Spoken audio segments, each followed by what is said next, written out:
ఆచార్యదేవ ఏమంటివి జాతి నెపమున సూత సుతుల కింద నిలువ అర్హత లేదందువా?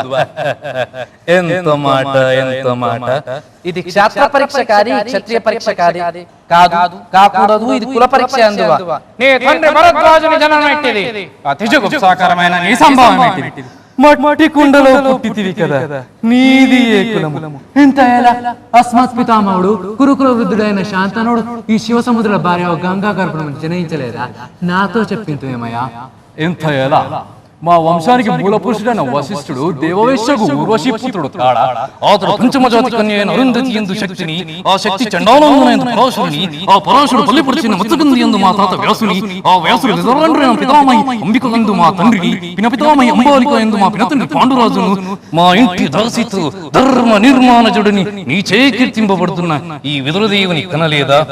సందర్భాల సమస్య బట్టి క్షేత్ర బీజ ప్రాధాన్యములతో సంక్రమైన మా కురువంశము ఏనాడో కులహీనమైనది. కాగానే కులము అని వ్యర్థవాదములు ఎందుకు?